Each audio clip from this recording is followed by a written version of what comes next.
欢迎来到新闻和活动频道，请订阅和分享已更新有关当今最着名明星的最新信息。有一种攀比较张艺兴和王一博，间隔不过半个月，输赢已见分晓。暑期电影市场的竞争可以说是相当精彩，虽然从目前的情况来看，应该离朱一龙的《消失的她》还有一定的距离，但也算是了。目前正在影院热映的两部电影《热烈》和《孤注一掷》，可以说是当下讨论度最高的两部影片。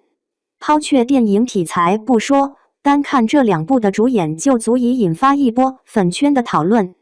他们分别是张艺兴和王一博。如果细数王一博和张艺兴的发展道路，能够发现他们两个人可以说是有相当一致的地方。比如说，他们都是有着年轻时候在海外出道的经历，随后在经历过发展道路的重新规划，他们都选择回到国内发展。尽管前期的发展路径相同，但是王一博在通向真正爆火的道路上还是多走了几年。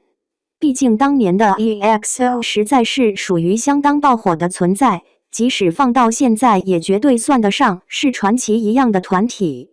当年在队内，张艺兴的人气尽管比不上鹿晗、黄子韬等人，但是好在他懂得韬光养晦，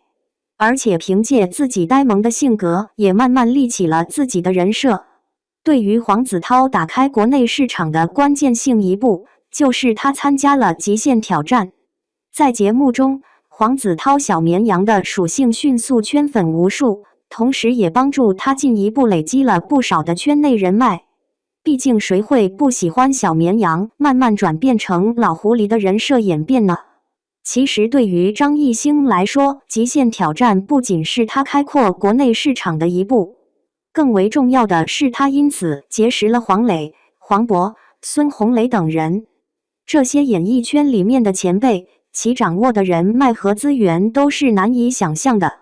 连带着张艺兴还获得了参演黄渤电影的机会，同时也开始入驻综艺节目《向往的生活》。于是张艺兴开始后程发力了，一下子就跃升成为当初国内 Line 里面厚积薄发的一位。如今张艺兴带着电影《孤注一掷》再次来袭，可以说是吸引了很多人的目光。而且这部电影的主题也是相当的正向，连带着也引来了一波自来水的热度。期间张艺兴不靠替身，全部自己上场的行为，也在向着心目中演员的道路不断进发。而且张艺兴的这部《孤注一掷》相比于王一博的《热烈》上映还晚了半个月，但是从目前的情况来看，《孤注一掷》的票房已经远超王一博的《热烈》，可以说是输赢已定分晓。而且从两部电影主创路演的情况来看，张艺兴的表现也是相当出彩。主要体现在张艺兴在采访中对人物性格的剖析，让人看出来，他是真的有在带着自己的脑子去思考人物的形象色彩。而且张艺兴本人也是有想法去脱离爱豆的外衣，尝试想要往演员方向晋升一样。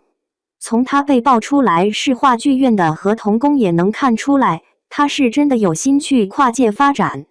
但是另外一边的王一博就有点乏善可陈了。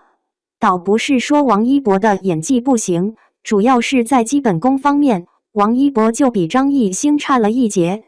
像是前几天王一博在电影《热烈》路演现场的采访一样，